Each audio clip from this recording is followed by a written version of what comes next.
Continuamos en La Ley del Embudo por Radio Cooperativa La Reconquista y ahora sí presentamos la columna de Viviana Vichy Córdoba. Adelante, Viviana. Bueno, gracias a todos. Ya me calmé.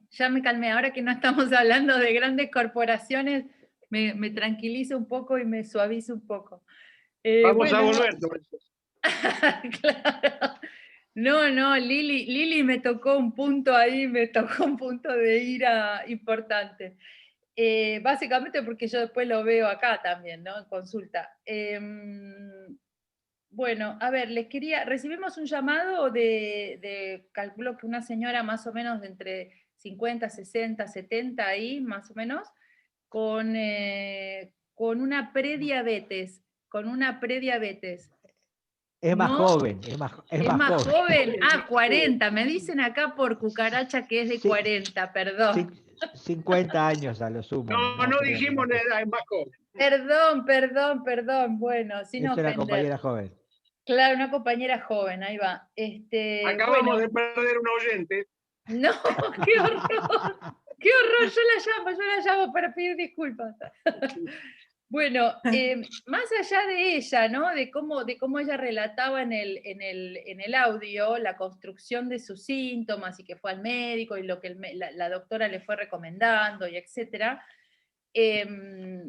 hacía como estas consultas. Bueno, yo quiero saber cuántas vitaminas tiene una manzana, eh, digamos, eso se puede ver en internet, pero toda esa data, ¿vieron toda esa data de cuántas calorías, cuánto pesa no sé qué? O sea, todo ese tipo de nutrición informativa que está lleno y que fue en la década del 80 y el 90 tan utilizado por los médicos, que es como decirle a alguien, bueno, ¿cuánto carga no sé, cuánta nafta carga tu moto? ¿Por qué vas tan rápido? O sea, no hay una relación, o sea, digo, es verdad que nosotros sabemos que las fuentes de vitaminas, minerales, etcétera, o sea, son los alimentos en estado puro que nosotros comemos. Hasta ahí, ok.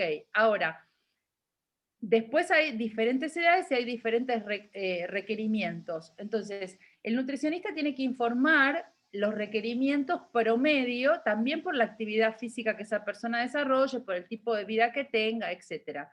Entonces, obsesionarse con ese dato, cuántas calorías tiene, a mi modo de ver, ha enfermado a toda una generación de mujeres y de hombres que van atrás de la industria nos metió acá de nuevo el monstruo, nos ha metido que las grasas son malas y que hay que contar calorías. No, señores, no hay ni que contar calorías ni que las grasas son malas. O sea, esos son paradigmas ya viejos que están en desuso. Entonces, ¿qué es lo que preguntaba esta oyente tan...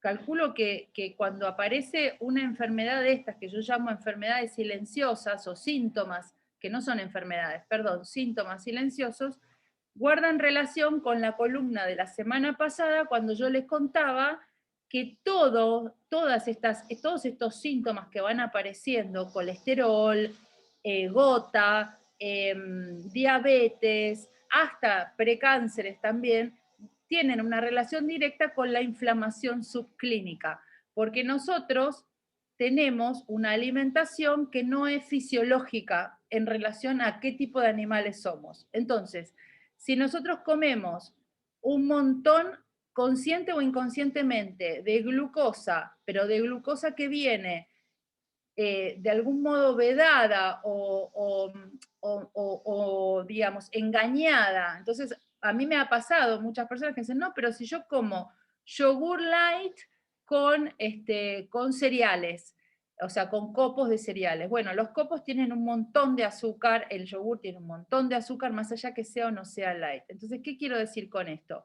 Quiero decir que la construcción de estos síntomas corresponde a la dieta moderna, a tener una dieta que silenciosamente nos va mermando el estado de salud que nosotros que tenemos, digamos, esa posibilidad que tenemos de ser autónomos y de ser saludables.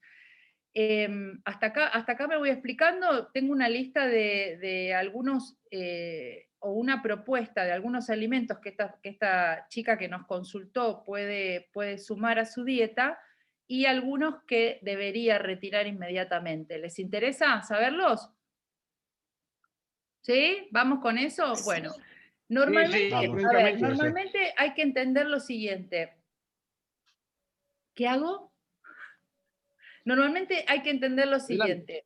siguiente, o a mí me gustaría que se entienda, que los carbohidratos, los alimentos, nosotros tenemos macronutrientes, tenemos digamos, la glucosa, tenemos las grasas y tenemos las proteínas, que serían como los macronutrientes, ¿sí? Entonces, todos los alimentos en general tienen combinaciones de estas, no vienen en estado puro. ¿Cuáles vienen en estado puro?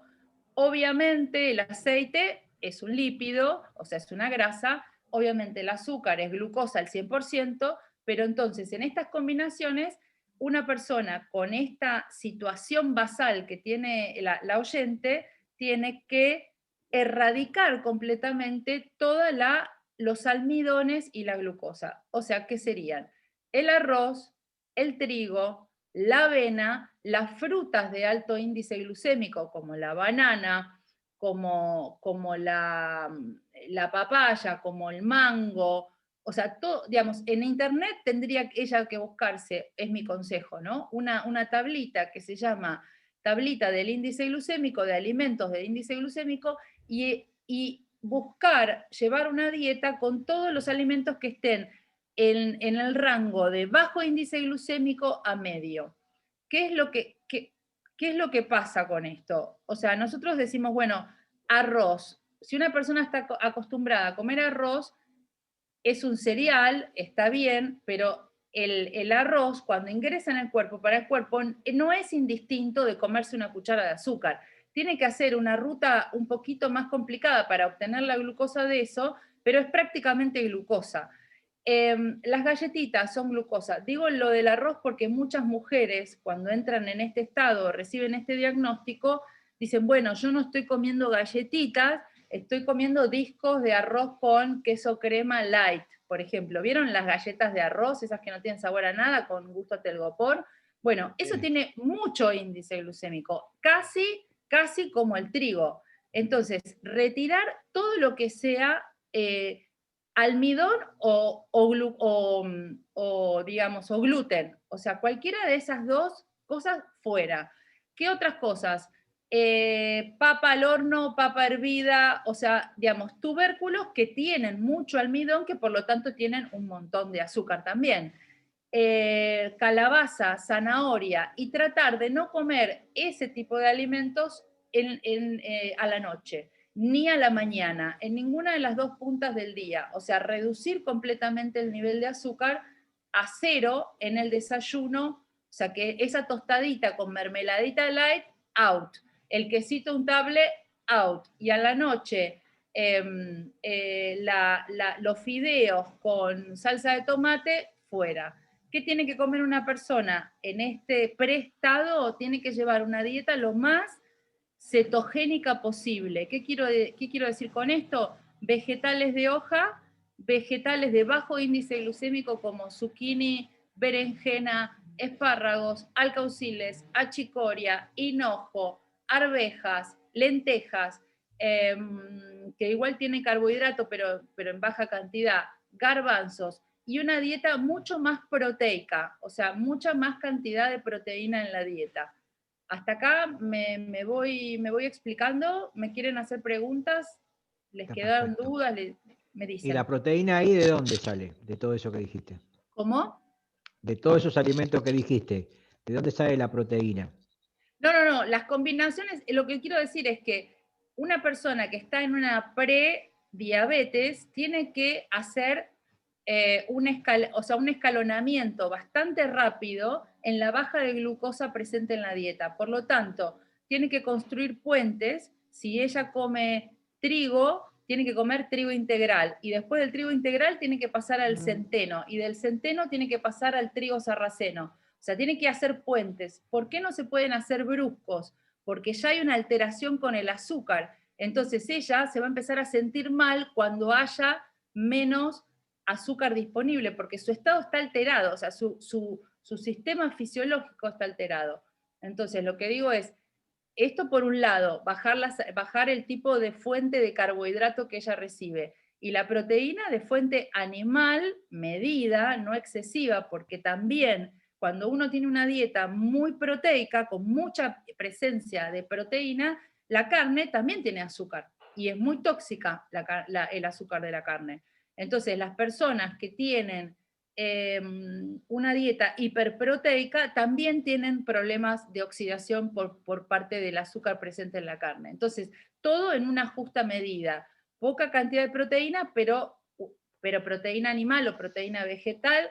En el caso de ella, yo no aconsejaría tanta proteína vegetal, porque la proteína vegetal, que pueden ser garbanzos, alubias, habas, arvejas, etcétera. O sea, arvejas no, las arvejas no tienen tanto. Pero quiero decir, o sea, los porotos, poroto negro, etcétera, esos tienen una cantidad de proteína como si fuese carne, y una cantidad alta de carbohidratos, son muy energéticos.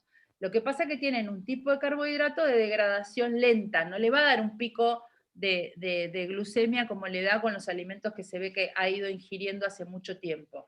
Estas son enfermedades o síntomas que se producen en el tiempo, 10 años, 20 años, 25 años de comer lo que no es correcto para ese cuerpo, ¿se entiende? O sea, llevar una dieta muy basada en carbohidratos y muy basada en glucosa.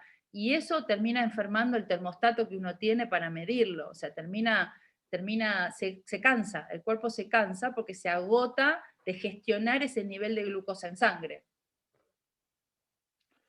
Entonces, claro. La proteína tiene que ser vegetal y en menor medida animal. Pero ella tiene que elevar mucho el nivel de fibra también, porque la fibra hace que la fibra, que podría ser, por ejemplo, que sí coma un poquito más de avena, que sí coma semillas, que sí coma más vegetales crudos, que sí coma chía, lino, frutos secos, toda esa fibra proveniente de ese tipo de alimentos es la que regula, porque hace, digamos, hace que el tracto digestivo sea un poco más lento, o sea, lo lentifica, y entonces eso baja el nivel de disponibilidad de azúcar en sangre. ¿Se entiende?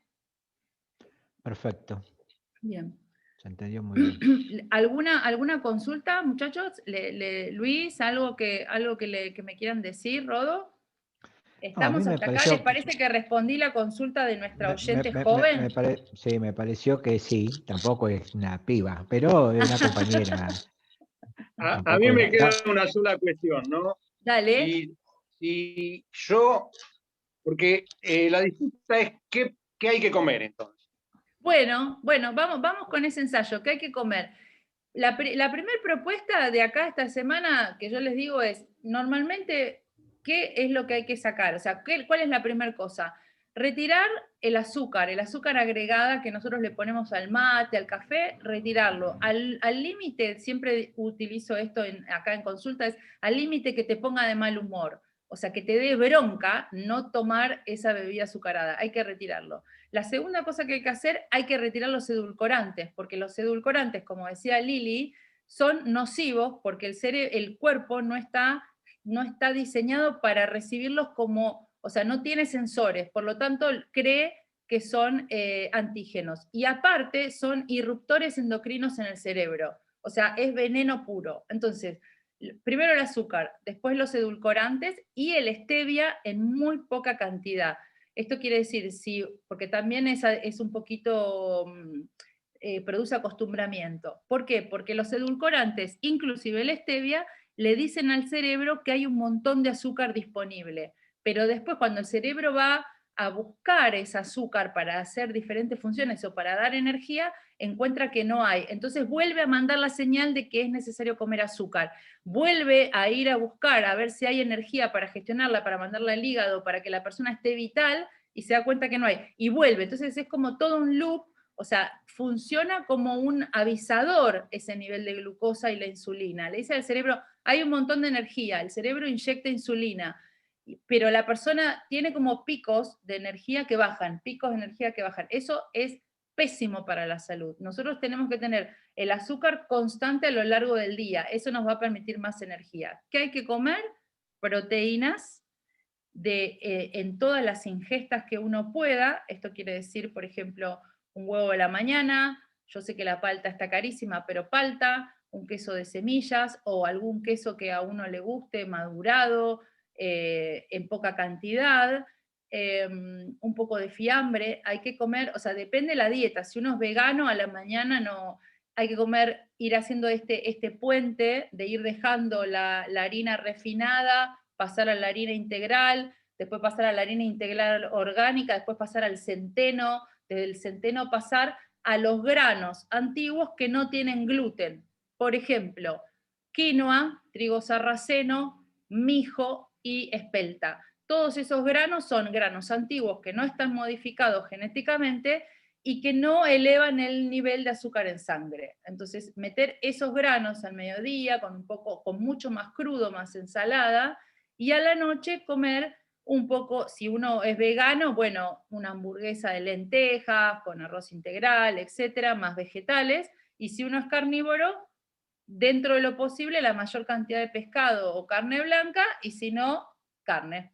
Pero, ¿qué pasa? Somos Argentina, nosotros tenemos una sobredimensión y nos enfermamos por exceso de proteína cárnica. Nuestras principales enfermedades tienen que ver con que consumimos una cantidad excesiva de carne y nada de fibra. Entonces, la carne en una porción pequeña que te dé mal humor, que digas, la puta madre, ¿por qué? Perdón, dije mal palabra, pero ¿por qué Vichy me está haciendo comer menos? Y mucho vegetal crudo y mucho vegetal cocido. Esto quiere decir berenjena al horno, zucchini al horno, etc. Y que no haya carbohidrato a la noche. ¿Me expliqué hasta ahí? ¿Les di algunas ideas de cómo alimentarse bien? Sí, ninguna buena. Ninguna buena. Del asado ni hablaste. Ni del choripán no hablaste. Del vino no hablaste. Así que todo mal. Estábamos todos en contra. Les desordené todo. Pero a ver, les cuento, por ejemplo... ¿Qué le ponemos al Fernet? La pregunta, si no le podemos poner No, pero se puede tomar, se puede beber y se puede comer esa pizza que a tanto nos gusta, con queso, una vez por semana. El tema es la constancia, es llevar una dieta lo más baja en glucosa que se pueda, dejar el azúcar para los momentos en los que uno está activo, que son después de, o sea, cuando uno está trabajando, que son después del mediodía hasta las 5 de la tarde, que es cuando ahí uno necesita glucosa, entonces la fruta quizás comerla ahí, no comerla a la mañana. Si voy a comer fruta a la mañana, que sea de bajo índice glucémico, no comer fruta a la noche y perderle el miedo a la grasa. Nosotros somos animales, estamos hechos a base de proteínas y de grasas. Manteca, coco, aceite de oliva, o sea, perderle el miedo al huevo, que es un gran alimento para desayunar y para los niños ni les cuento, hacer el esfuerzo de comer un poco más de pescado y acostumbrarnos a comer cereales integrales como por ejemplo centeno, que es un cereal que nuestro paladar, que le gusta comer todo fermentadito, blandito, como a los niños, un paladar infantil que le gusta comer la media luna, el pan lactal, etcétera, empiece a utilizar los molares y coma trigos más duros o granos más duros como el centeno, por ejemplo. Que también tiene glucosa. Te pido una frase para el cierre. Sí. Bueno, la frase para el cierre es: hay que volver a las cocinas y si uno quiere salud tiene que volver a cocinar y no pisar nunca más el supermercado. Bueno. Gracias, Vichy. Seguimos en la ley del embudo. ¿Te quedás, por supuesto? Sí, un ratito más me quedo. Vamos todavía. Continuamos en Radio Cooperativa La Reconquista.